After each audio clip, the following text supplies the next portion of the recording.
Hello, everyone. Welcome back to the Beneath the Transaction podcast. And I am here with an awesome guest. And Olivia and I spoke about a couple months ago in my hunt and search for finding people that I feel have something to say in our conversation around how to move beneath the transaction, whether that's in life or in leadership. And we had a really amazing conversation. And I want to get in, almost pick it up where we left off. A lot of the conversations I have in the discovery calls are so good, we might as well just record those, but we're just going to continue to go deeper. So let me introduce our guest today. This is Olivia Hickerson, and she's the founder and principal of EmpowerTactics, principal consultant, that is. And I will let her share a little bit more about exactly her journey, where she came from, and what she's done in her past. I know she's served in the nonprofit space, and she has a lot of experience working with organizations and having to translate, high level objectives at an executive level, board level, down to front line, and the challenge that sometimes that can be, and how to create change, and how to, again, kind of keep both ends of that rope balanced in order to have an impact. Our hope is that we can discuss one of the 7 conditions at depth, which is the 7th. It's actually safe space. And I know in our conversation, we were referring to it as psychological safety. So we'll unpack that a little bit down as we go along.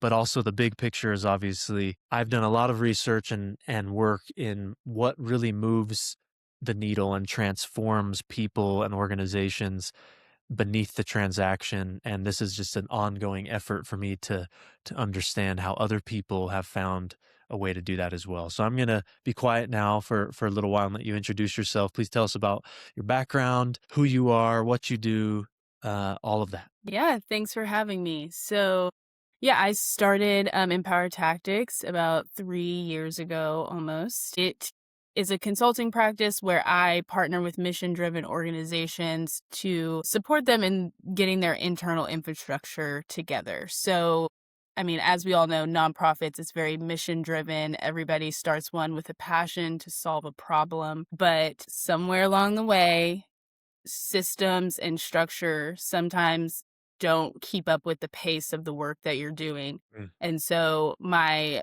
business started out with really looking at the fundraising aspect through grant writing, but kind of has morphed into, do you have the systems in place to actually support the money that is coming in, and what does Yeah. that look like? So my background is in nonprofit work, specifically homeless services. I started out as a winter shelter manager, got introduced to that work, eventually worked my way up to interim executive director. So I've seen it all. I've heard the stories. I have been a part of the nonprofit culture, which is, as we get into psychological safety, needs to change for a lot of people. And so I'm very passionate about that, about naming the things that we have normalized in the culture and putting a name to it and actually verbalizing that and saying, actually, to support a mission, I don't have to go through this. I don't have to be burnt out. I don't have to, experience secondhand trauma. And so just actualizing that and being a voice for that is something I'm really passionate about. Yeah. And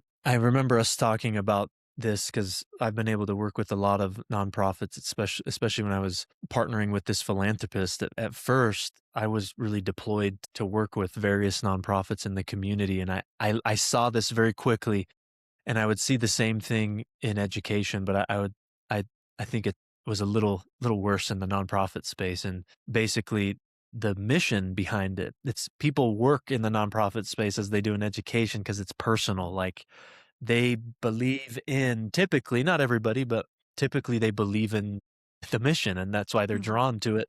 And they will work, even they could probably make more money doing something else, but if they're so passionate about it, they do this. And I think sometimes that love and commitment to the mission can be taken advantage of. And I hear that's kind of what you're saying. And I would see that as well. It's, well, we're not going to be perfect, and it's going to be difficult and get ugly, but we know everybody really loves to be here, so they'll understand. And that's obviously an oversimplification, but I would see that sometimes. So walk us through when you first started to see that. Did it happen to you first, or did you feel that when maybe you weren't in that leadership position? And then, when you got in that role, and talk us through when you started to see that sort of dissonance, that, lack of a better term, taking advantage of the mission that people are committed to. Yes. Yeah, so it's very, very personal to me. I, again, started out with the winter shelters. I was basically it so we partnered with a church, and the organization I worked for, we had a kitchen service cafe, so we fed the community breakfast, lunch, and dinner. So I would get there at 5 a.m. I would have to check people in. I did all of the background checks the day before, drove the bus to the church, You're doing it all.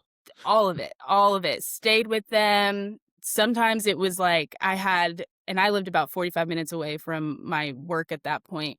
I would do all of that, stay overnight. I would leave, go home to sleep for like 2 hours to then drive 45 minutes back and be in the office to do the same thing Yeah. the next night. Yeah. So it's deeply personal, which is Mhm. why like I can't talk about it enough. Like it's not sustainable and Mhm. burnt out like comes very quickly. I experienced that. So from getting staff and hiring, we got funding to do a permanent shelter. And so my role in that was to basically how the logistics of everything. Like I did everything but build the building. Mm. And so hiring, training, and then just fostering like community. Like we're working with people that are experiencing one of the worst moments of their lives. And Yeah. these moments could last years. These moments could be, very short. I've heard horrific stories. I've had to sit and listen to people cry. Mm. Like this stuff is it's personal and it affects the people that are in these jobs, which is why I'm so passionate. Like we can't continue to put people in positions like that and take advantage because they care and not have that support on the back end. So when I was working at this shelter and like designing it, basically, it started out with we're humans and we're going to treat the people we serve as humans because that's a whole other thing, right? People think that unhoused people aren't humans and they're just, less than. And so that was something from the very start that I was like, if you're going to work here, like this is what we're coming with. Like you're treating people as humans. You are supporting them in whatever thing they want to do because it was a low barrier shelter. So there's no requirements. You don't need to go to any type of treatment. You don't need to do anything. Like our sole purpose was to put a roof over your head. And so making sure that I like translated that to the staff I was hiring, like we are passionate about this, and this is how you need to show up, but also this is how I'm going to support you in that because this is hard. And Mhm. so for me, that was one, showing up and actually being there and in it with them and creating that space for them to come in my office and be like, hey, this is what's happening at home and this is how this job is affecting that. Because we do forget that you care about the mission, but people have their own lives and their own stuff that they're going Mhm. through and their own traumas that they are now maybe confronting with interacting with the people in this shelter. And so there's a lot of layers to it. And so it was just being vocal about this is how we're going to show up for people. And in turn, this is how I'm going to show up for you. And that looks like you being able to communicate what you're going through, communicate how you need me to support you. If that's, time off, if that's you need to leave, like I am willing to work with you in that. And eventually, that affects the mission. You're passionate about the mission, that furthers the mission, that furthers your community involvement. You're keeping the people that you work with safe. And then you're also being supported as a staff member. And so then eventually I got to interim executive. So at that point, I was the manager, interim executive director. So now I'm more than just a shelter. I'm two transitional houses. I'm a cafe and a permanent house that I'm supporting in addition to this huge shelter that I just implemented. And then I'm like, okay, managers now have this problem. I'm like hearing all of these things. They haven't felt supported in their job. They need this, they need Yeah. clarity on that. And I was just kind of like, okay, how am I going to rise to this occasion? It's different with because the previous experience was more frontline. Like we are actively like interacting with clients. And so then going into the interim position, it was more managers. So I had 7 direct reports. And so supporting managers was kind of it was different. They need different things and they have a lot more autonomy than in the previous staff that I was working with. And so showing up as a leader in that moment was what do you need to be successful to do your job? Put it on a paper. Give it to me. It would go through it and I'm like, "Okay, this is how I can do this. This is what I can do today. This is what's going to take a little time. This is what is not realistic and sorry, we're just going to have to figure it out how to do your job without that." That goes to being transparent too. You have to have transparency. So then that led me communicating with the board because that was now my first interaction with the board. And that is when this whole thing just kind of came crashing down. I'm supporting all of these people and I'm like, okay, checklist, like this is how I'm showing up for you. And so now I'm going to my board and I'm stepping in and I'm interim, right? So like there's a level that's not really I don't have control over every single thing because I'm Yeah. not a permanent position. And it was just at every turn, kind of just like sit there, do what we say, don't Mm. push back, don't speak. And I was just like, in the interim, I still need to support these people. You can't silence me. And so then I'm starting to like, okay, here's the issues I'm seeing, and it's at the board level. And what do you do when things are at the board level and the board has control? And I just went into a spiral. Like I was the interim for 6 months, and I was like, I can't do it. Can't do it Yeah. anymore. So that whole trajectory, it was like the staff were coming to me. This is the most supported they've ever felt in a Yeah. job. Some staff that have been there for 10 years said like I was the best boss that they ever had in their entire career. Like, Mm. and these are like people that are way older than me. Yeah. I don't think that I'm special for that. I think Yeah. it's just treating people as human Well, and you helped create that space. And yeah. So it's like I'm not even tooting my own horn. I don't think I did anything special. But then to have that board kind of just like muffle that. And I did it for 6 months and I was like, I can't do it. So that was like I fostered psychological safety, but then I wasn't psychologically safe. And yeah, that was just, you had the contrast to compare yeah. it to.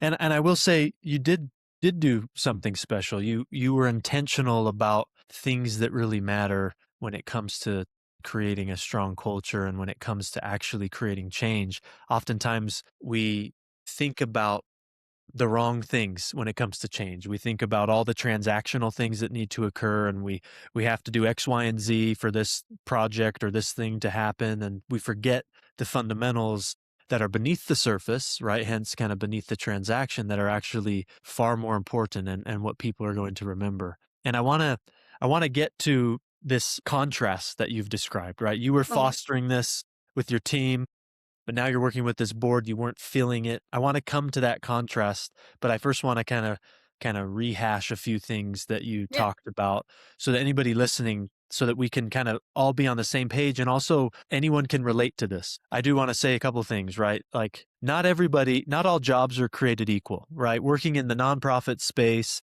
with really vulnerable populations, with the homeless population and all the things that come along with that, that is a much more stressful environment, let's say, than maybe if I'm a computer programmer and I'm sitting in a cubicle next to another computer programmer all day. Yeah. That has its own challenges, but they're different environments. And I've seen it often where a lot of for-profit companies have the revenue, they have the cash flow, they have the resources to be able to create really comfortable environments for people, right? Nice break rooms, bunch of snacks. They do a bunch of activities all the time. They got ping pong tables and game rooms, and they create this environment, like physically even, to where people can be comfortable, and they employ individuals that literally their job is to go and help create a strong culture and improve the human experience of the organization. You contrast that now with kind of a bootstrap nonprofit where you're Hmm. doing everything, driving the van, it's very different, and the challenges are very different. So I just want to acknowledge that that not all jobs are created equal, but no matter where we're at on that spectrum, if we have all the resources in the world or we're bare bones, I think the things that we'll talk about today apply in all environments because we can always improve our cultures. We can always improve the sense of belonging and people's experience in the workplace, the psychological safety. We can always improve upon that. So I just want to kind of create that scale because what you've lived is not the same as what everybody else has lived. It could have been far more extreme than that or kind of cushy, right? But either Yeah. way, these principles are so important because we're never going to be free of them. We're never going to be free of these worries of people needing to feel like they belong, needing to feel like they're cared about. We're in a day and age where those are some of the most important things that people need at work. So I think that applies across the board. And I will even say beyond that, it applies at home in our families and in our social groups. These same principles that we're going to dive into apply. So while you were talking about psychological safety, I just pulled up, kind of the predominant research on psychological safety. So I want to just read these really Yeah, quickly go ahead. and then also compare them to what we discovered in our research around safe space because it's similar to psychological safety, but it's also different. And I also want to give the plug that I think I've met a lot of people that hear the term safe space or psychological safety, they kind of think of this organizational soft bubble wrap, and that's not what it is because it's just not. And I think the research says it, like dominant research and some of our research. So here's the key principles and characteristics. Interpersonal risk taking. So employees feel secure challenging the status quo, which you weren't able to when you first met with that board, right? Offering candid feedback and being vulnerable, right? So that's key. Another one is admitting mistakes, which is errors are treated as learning opportunities rather than reasons for blame. And then trust in group norms. Team members trust that they will not be rejected, embarrassed, or penalized by colleagues or leaders for speaking up. And then open communication, a climate of candor where ideas can be brainstormed out loud. So those are the kind of what the dominant research says, similar but also different to what we found in our research. What we found in our research specifically was a safe space to learn and practice. And it was a place where people would be pushed. They would be pushed to think more deeply, to be better, to challenge even their own thinking, but it was safe enough to where they could fail, but not fail backwards, fail forward. They found enough commonality amongst each other that they felt safe with one another. Even though they came from different backgrounds and different lives, they felt like they weren't going to be judged or punished by the things that they would say, and they didn't have to say them perfectly. And specifically, the space became a literal space for people, like practice space. When we're kids, if we play a sport, we go to practice, and the whole point of practice is to make mistakes and improve on the things that we're not proficient in and become better at those things. And then we reach adulthood, and all of a sudden that stops. Like we Yeah. play instruments as kids, we do dance, we join clubs, we're in sports, and it's all about make mistakes, learn, and then all of a sudden we like hit 18 and we get a job and you can't make mistakes anymore. So that was some of the things that we learned from the research, very aligned with what's predominantly out there. But I wanted to kind of paint the picture as well of what it is we're talking about with psychological safety and also what it's not, because what it's not is this sort of emotional bubble wrap where everybody's going to be cushioned and, it's okay.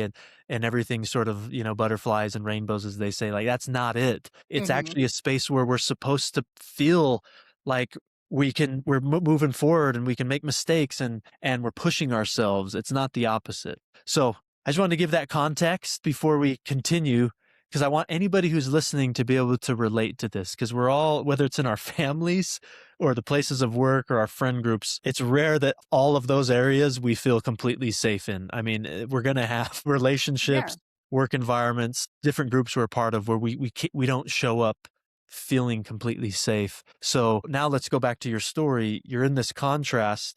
And so what does it take when we're in a position of influence to create this space for others?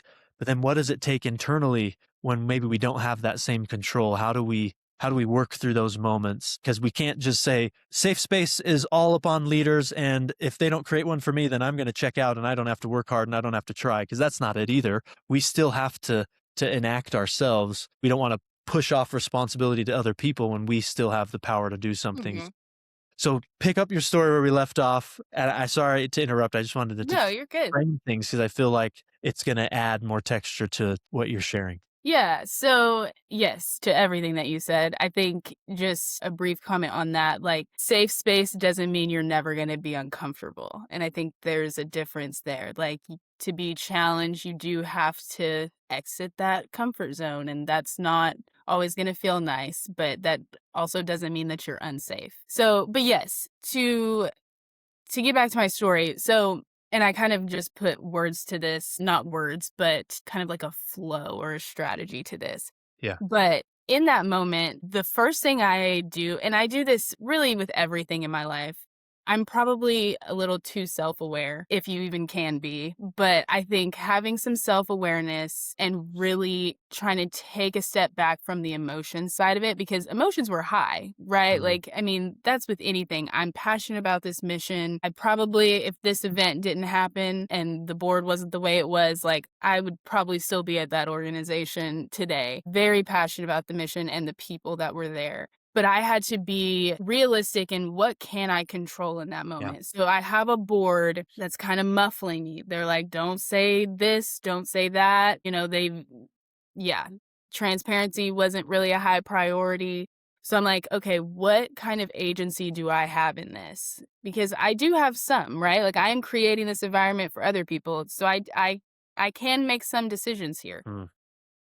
And so I really had to look at like, how am I going to move forward? How am I going to put myself in a position to continue this job for as long as I can, which again was 6 months, and not fully check out. And so that looked like I was just really transparent with the board on what I needed. So I communicated that, and I had to separate the emotions. I just had to be very like upfront of like, this is what I'm not going to do. This is what I am doing, and making sure that kind of aligned and like what they were trying to the bubble they were trying to keep me in. I mean, I communicated that to the staff, not as frankly, but I was just kind of like, hey, I am interim. I can't make a lot of these decisions. So I was being as transparent as I could with that. And then ultimately, I just had to do these experiments. So I communicated that. I had to then be like, okay, well, during a board meeting, I'm going to say this and just see how it lands. And then if it went left, I'm like, okay, well, then I need to go back in my bubble. And so I did that for like a couple of months to the point where I was like, I got the thought of like, they really just don't want me to succeed. Mhm. Like, that is really what it came down to. I was like, because I'm doing everything that I can in my power. And like, for them, it's still not good enough. I'm still getting critiqued on really things that were kind of outside of my control, that I was just like, hey, I'm doing what I can here. Like, I'm also like picking up what the previous person left. So I'm communicating with you, I'm communicating with the staff. I am operating how I can operate. And so just being very transparent about that. And so then ultimately it came down to, I was like, I have to prioritize my mental health. And I decided to leave. I was like, Mm. I can't stay in this position anymore because of just the way that I was treated. Like, I gave it time, I communicated. And so, yeah, I just had to figure out where could I operate and advocate for myself in that moment. And then when that advocacy wasn't met with change, I ultimately decided like, I have to leave this organization and move on. Yeah. Yeah, and that's the tricky part when we're in positions where we maybe, there's always power dynamics in the organizational space. So where we're not in that position of influence, we have to think about it a little differently versus, when you're interim executive director, you can implement a new process. You can try something new because you have sort of that freedom to do so, which you did. But then on the other side, it's difficult, right? Because in the nonprofit space, for those of you that don't know, the board kind of they can fire you, right? So it's a different dynamic. And as you're talking, one of the powers that I found with the 7 conditions And again, I didn't think of these. These came from our research, but the sequence was so important in the research because all 7 of them, and they're in this order: purpose, commitment, common language, vulnerability, consistency, deep trusting relationships, and safe space. That sequence became really powerful.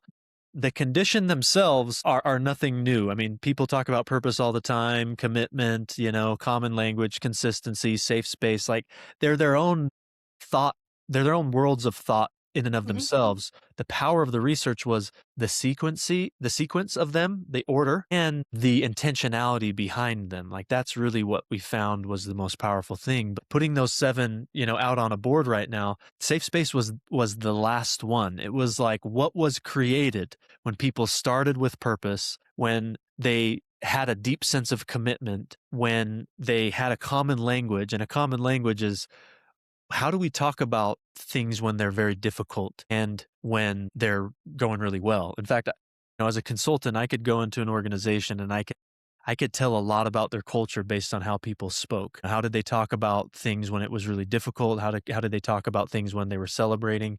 Because that language that they use and the phrases or the slogans or the frameworks, whatever it is, you can tell a lot about a culture. So the intentionality between behind picking a common language that's going to be powerful is really important. And then obviously vulnerability is massive, and consistency, deep trusting relationships, and safe space. And you could work yourself backwards from this. If the space is not safe, then what's missing?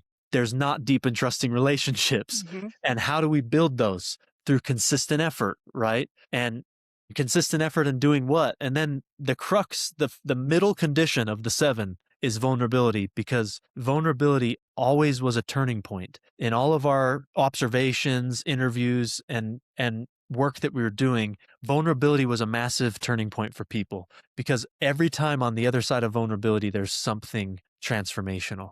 And so being consistent in creating those opportunities starts to open doorways to deep and trusting relationships. And when you have that, a safe space is almost like this natural outcome. It's hard to go into an environment and say, well, I'm going to create a safe space and that's what we're going to do. It starts with the basics. Like, are we all aligned on purpose here? Are we committed to doing this hard work even even on the most difficult days, right? Are we going to have a way to talk about it together? And so it's almost like, it could be a little bit of a roadmap. And I didn't see that when we first started the research. It was what became clear at the end of it. And I had to do this myself when I stepped into kind of the chair as an executive director / CEO of a healthcare facility. My first day there, I realized quickly there was not safety. There was zero psychological safety. Nobody spoke up. Nobody said anything.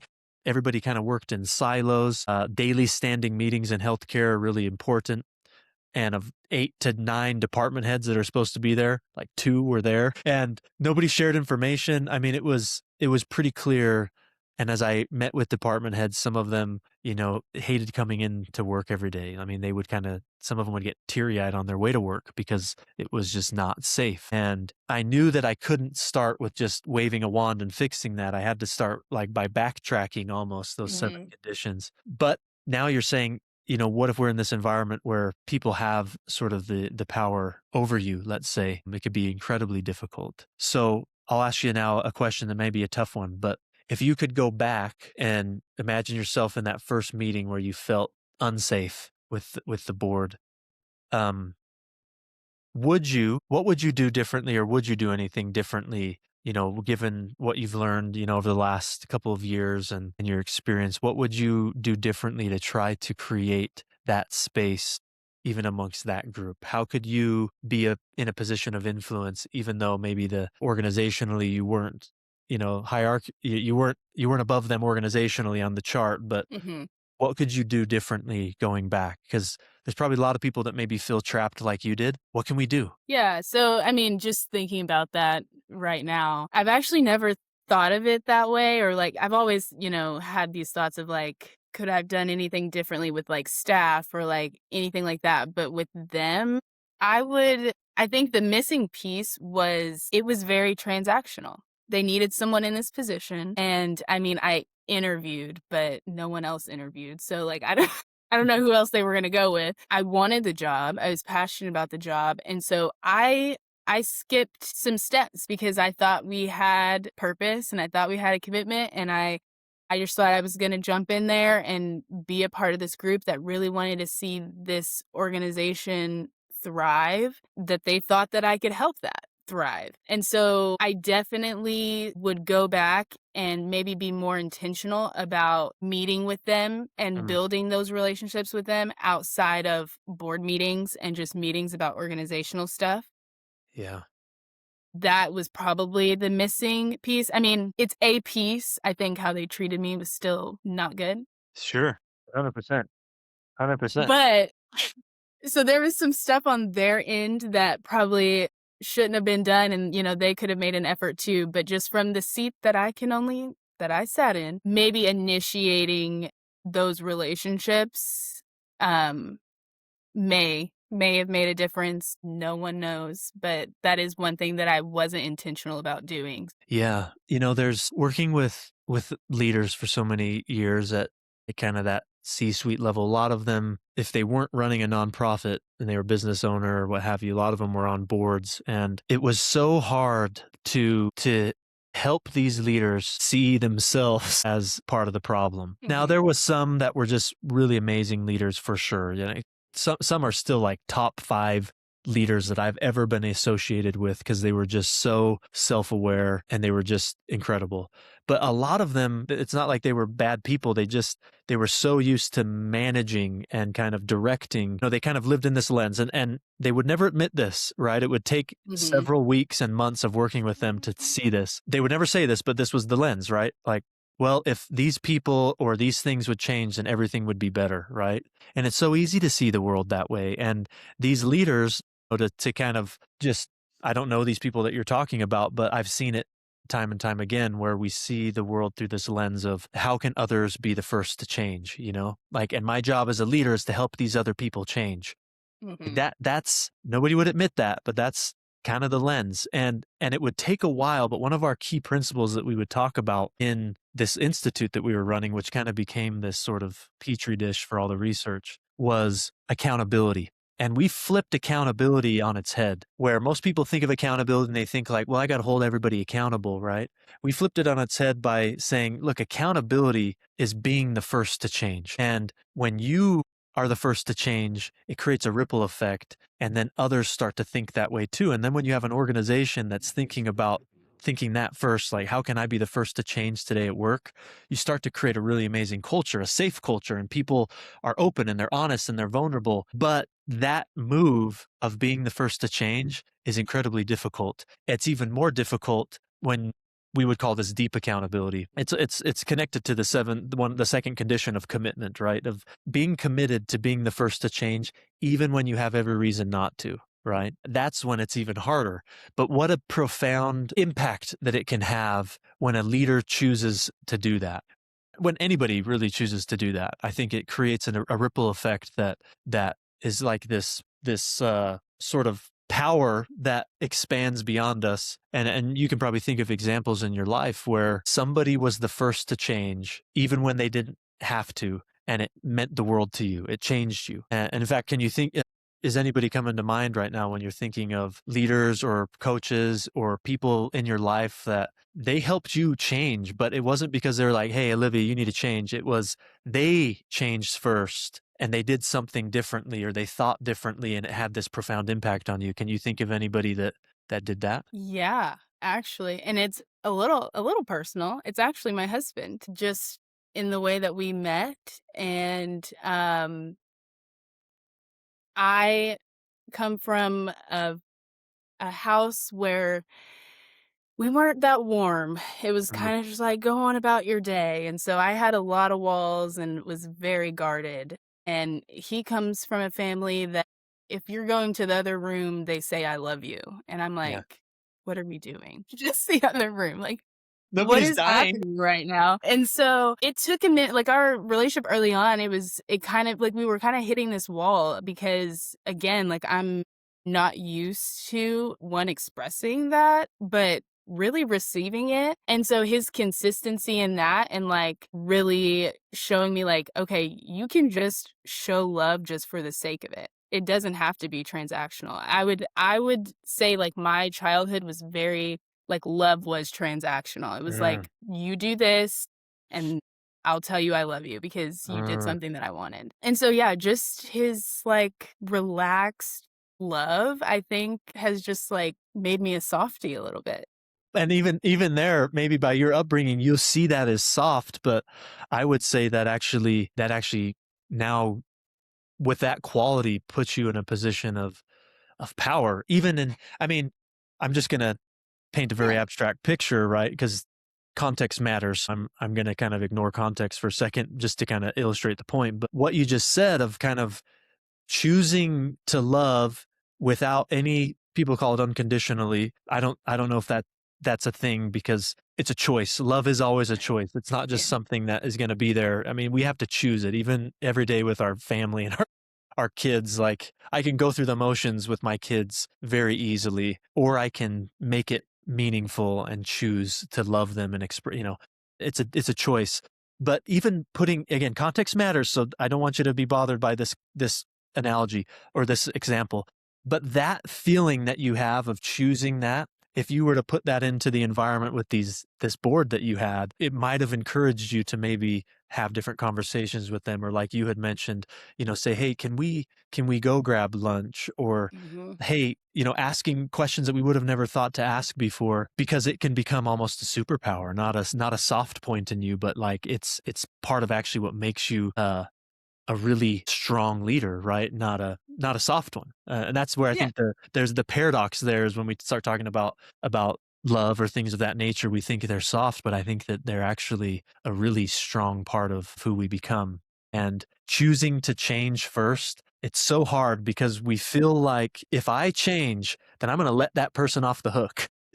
Like if I change, then I'm going to condone everything that they're doing. I'd say the opposite is actually true. When we're resistant to it and we keep maybe blaming in our heart, maybe we're not saying it out loud with our words, but in our heart we're thinking they need to change, uh, we're actually only putting off a resistant energy that is only inviting them to continue to be resistant towards us, so they're not going to change. So by me changing first, I actually open up a new way of responding to me that invites them to be different, right? And maybe not right at first, but eventually. And so that's a fear, though. It's a fear like, well, I'm going to let them off the hook, or they're going to keep taking advantage of me. And, and then comes vulnerability. Like, I don't want to be vulnerable because the Mhm. dictionary definition of vulnerability is making ourselves susceptible to emotional, physical pain, right?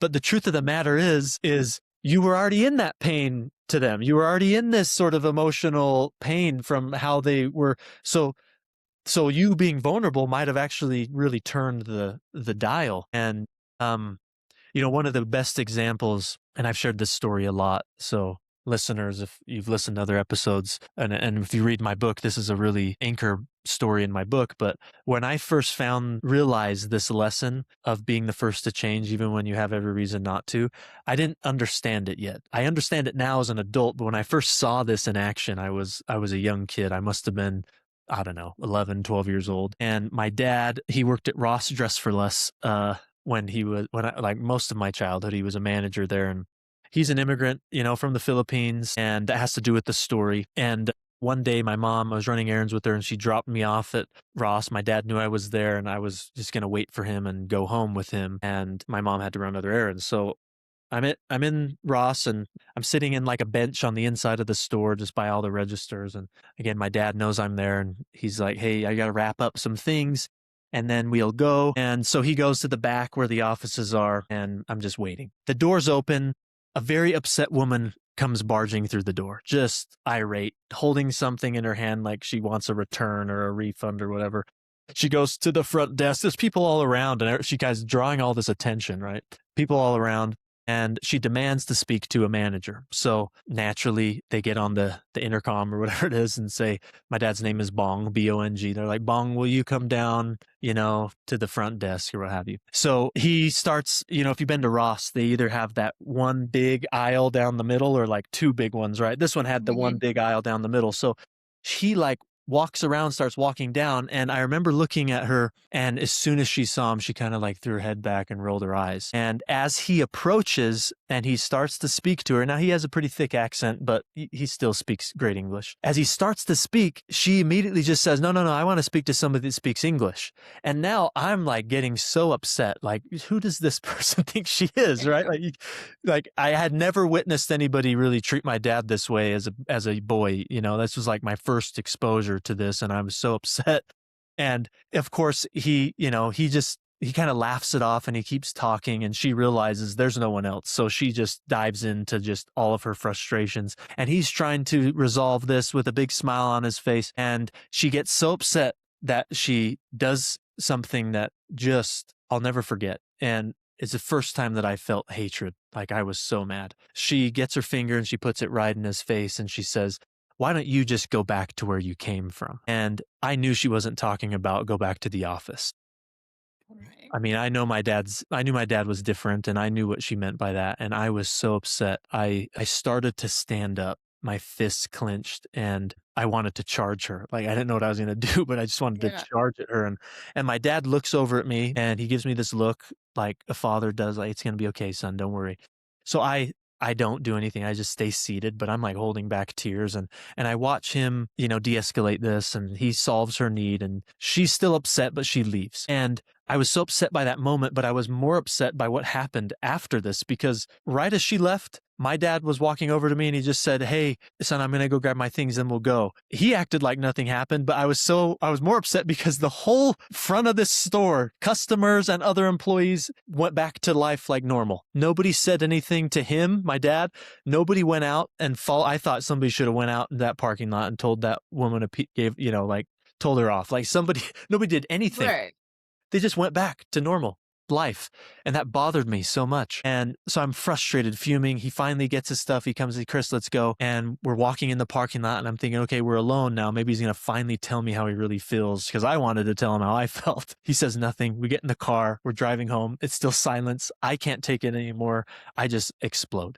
And I maybe rattle off 2 sentences calling this woman every bad thing that I can think of, things I've heard on TV, like just any derogatory thing that I could say about this woman comes out. I get maybe 2 sentences, and then he just abruptly, my dad's a very soft-spoken, calm man, but he pulls the car over abruptly to the side of the road, hits the brakes, and he's never yelled at me in his whole life. Like, he's never yelled. He didn't yell this time, but he was stern, and he looked at me and says, Chris, stop. And tears are coming down my face. And he says, I don't ever want to hear you say those things about another person again. He said, I know what you saw today, son, was hard, but I need you to think about this. That woman is somebody else's mother. She's probably somebody else's wife. She's probably somebody's daughter. And he said, you have a mother and sisters, and hopefully you'll have daughters and a wife one day. Do you ever want anybody to say those things about any of those people? And I shook my head. I said no. And he said, well,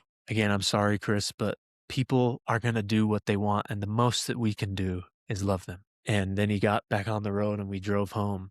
And I remember being frustrated by his reaction. I wanted him to feed my fury, but I didn't understand the lesson he was teaching me. He taught me a lot of lessons that day. But the things that I learned from it now as I've reflected on it is, one, he taught me what it means to be the first to change, even when you have every reason not to. He was probably the last person that needed to change in that entire story, but he was the only one that did.